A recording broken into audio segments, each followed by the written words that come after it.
इसे चुनावी परिणाम का इम्पैक्ट कहें या नगरपालिका अध्यक्ष की गंभीरता। जिला चिकित्सालय में इलाज के नाम पर रुपये लेने की शिकायत के बाद नगरपालिका अध्यक्ष श्रीमती भारती सुरजीत सिंह ठाकुर ने जिला चिकित्सालय पहुंचकर सीएचएमओ डॉक्टर मनोज पांडे और सिविल सर्जन डॉक्टर संजय धबड़गांव से मुलाकात कर उन्हें मिल रही शिकायतों से अवगत कराया। इस दौरान नगरपालिका सभापति, पार्षद और पार्षद प्रतिनिधियों के साथ ही चिकित्सीय अमला भी मौजूद था। बताया जाता है कि नगरपालिका अध्यक्ष को शिकायत मिली थी कि प्रसव में मरीजों के परिजनों से राशि ली जा रही है। वहीं रेबीज का इंजेक्शन लगाने तक नगरपालिका कर्मचारी से पैसे लिए गए। ऐसी शिकायत न केवल आम लोगों से बल्कि नगरपालिका कर्मचारियों से भी मिली थी। जिला चिकित्सालय में इलाज के नाम पर राशि मांगे जाने की इन गंभीर शिकायतों को गंभीरता से लेते हुए नगरपालिका अध्यक्ष भारती ठाकुर ने जिला चिकित्सालय पहुंचकर सीएचएमओ और सिविल सर्जन के साथ चर्चा की, जहां उन्हें चिकित्सीय अधिकारियों ने आश्वस्त किया कि प्रसव कराने पहुंचने वाली महिलाओं के प्रसव और इलाज के नाम पर राशि मांगने वालों के लिए गठित की गई निगरानी समिति द्वारा निगरानी रखी जा रही है और ऐसा कोई पाया जाता है तो उसके खिलाफ दंडात्मक कार्यवाही की जाएगी। नगरपालिका अध्यक्ष ने बताया कि जिला चिकित्सालय में प्रसव और इलाज के नाम पर राशि मांगने की मिल रही शिकायतों के बाद आज हमने स्वास्थ्य अधिकारियों से चर्चा की है और उन्होंने हमें आश्वस्त किया है कि इस पर निगरानी रखी जा रही है। अभी वर्तमान में स्थिति ठीक है। साथ ही इलाज के नाम पर राशि मांगने की शिकायत भविष्य में आती है तो उस शिकायतकर्ता को भी सामने लाया जाएगा ताकि उसके आवेदन पर हम कार्यवाही कर सकें। उन्होंने कहा कि उम्मीद है कि अब जिला चिकित्सालय की इन व्यवस्थाओं में सुधार होगा। वहीं उन्होंने नगरपालिका कर्मचारी के रेबीज इंजेक्शन लगाने के नाम पर राशि लिए जाने की शिकायत पर कहा कि वो इसकी तह तक जाएंगी और यदि ऐसा पाया जाता है तो अस्पताल प्रबंधन से ऐसे कर्मचारी के खिलाफ कार्यवाही की मांग की जाएगी। कुछ स्वास्थ्य संबंधी समस्याएं जो काफ़ी लंबे समय से लोगों की परेशानियां बनी हुई थी और ऐसे कुछ लोग जो नगर पालिका में भी उस शिकायतों को लेकर आए और नगर पालिका के कर्मचारी के द्वारा भी कुछ शिकायत की गई, तो उसी संबंध में मैं अपने पार्षदों के साथ, सभापति के साथ यहाँ जिला चिकित्सालय में उसका निरीक्षण करने आई और स्वयं मैंने स्वास्थ्य व्यवस्थाओं का निरीक्षण किया। शिकायतें थी कुछ डिलीवरी पेशेंट्स को लेके शिकायतें थी महिलाओं की कि पैसे लिए जाते हैं और उसके लिए मैंने स्वयं आदरणीय डॉक्टर धबड़गांव जी से, मनोज पांडे जी से बात की, जिसके लिए उन्होंने हमें पूर्ण रूप से आश्वस्त किया कि उनकी जो एक निगरानी समिति बनी हुई है वो प्रॉपर इस व्यवस्था पर निगरानी बनाए हुए है। अगर कभी ऐसी किसी भी प्रकार की शिकायत पाई जाती है तो वो खुद इस पर दंडात्मक कार्रवाई करेंगे और पहले जो कुछ हुआ भी होगा, लेकिन अभी वर्तमान में सारी स्थितियां अच्छी चल रही हैं और उन्होंने इस बात के लिए भी हमें आश्वस्त किया है कि आपको अगर कोई इस प्रकार की शिकायत करता है तो कृपया उस शिकायतकर्ता का फेस आप सामने लाएं और वो लिखित में शिकायत करे और स्वयं सामने आकर शिकायत करे। जैसे कि आपका एक खुद कर्मचारी यहाँ आया था रेबीज का इंजेक्शन लगाने, उससे भी पैसे की डिमांड की गई है, ये तो सीधे तौर पे आपके पास शिकायत है।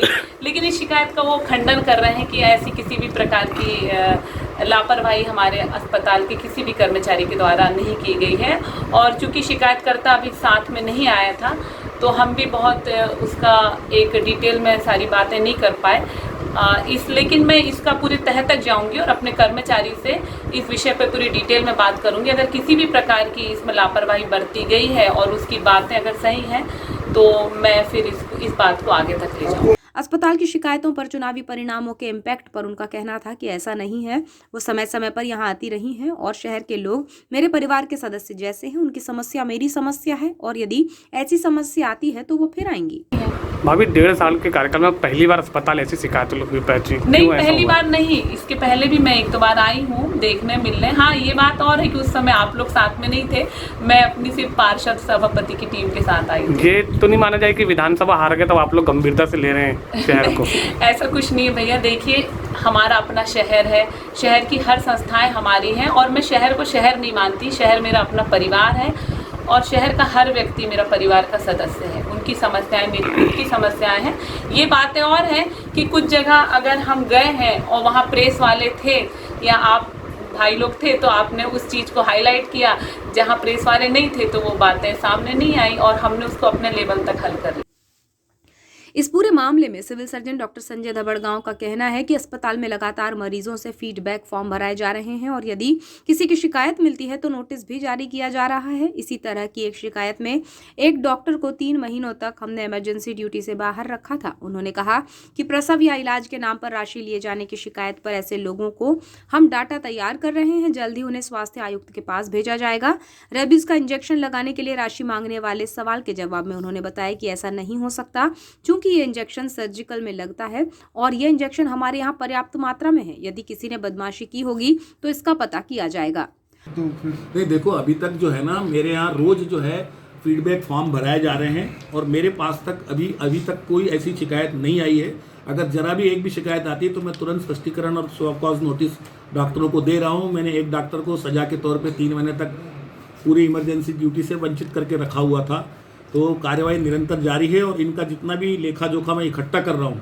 अब ये चूँकि आचार संहिता खत्म हो गई है और इसके बाद में ये सारी चीज़ें प्रशासन को उच्च स्तर पे आयुक्त महोदय को मैं सारी जानकारी के साथ में भेज दूंगा। नहीं देखो, रेबीज के इंजेक्शन के लिए तो मैं बिल्कुल मान नहीं सकता कि रेबीज का इंजेक्शन मेरे यहाँ सर्जिकल वार्ड में लगाया जाता है और पर्याप्त मात्रा में मौजूद है और आज तक किसी भी रेबीज वाले को एक भी पैसा कभी किसी ने नहीं लिया है। हो सकता है कोई बाहर का कर्मचारी या घूमता फिरता व्यक्ति हो जिसने ये बदमाशी की हो, मगर ऐसा संभव नहीं। आपको बताएं कि लगातार अस्पताल में इलाज हो या फिर अन्य समस्या जिला चिकित्सालय सुर्खियों में ही रहता है। गत दिवस ही बिजली गुल होने के कारण सीटी स्कैन कराने आए मरीजों और उनके परिवार के लोगों को परेशान होना पड़ा था। यही नहीं बल्कि गत दिवस कायाकल्प अभियान के तहत निरीक्षण करने पहुंचे स्वास्थ्य अधिकारियों के सामने भी चिकित्सीय स्टाफ की अज्ञानता का नजारा देखने को मिला। हालांकि लाइट के सवाल पर सिविल सर्जन डॉक्टर संजय धबड़गांव का कहना है कि बिजली की समस्या एमपीबी की है। उन्हें फॉल्ट ढूंढने में घंटों लग गए जिसके कारण बिजली गुल रही। वहीं उन्होंने बताया कि बिजली गुल होने पर वैकल्पिक व्यवस्था में सभी जनरेटर ऑटो मोड पर थे जिससे बिजली चिकित्सालय के अन्य डिपार्टमेंट में सुचारू रही।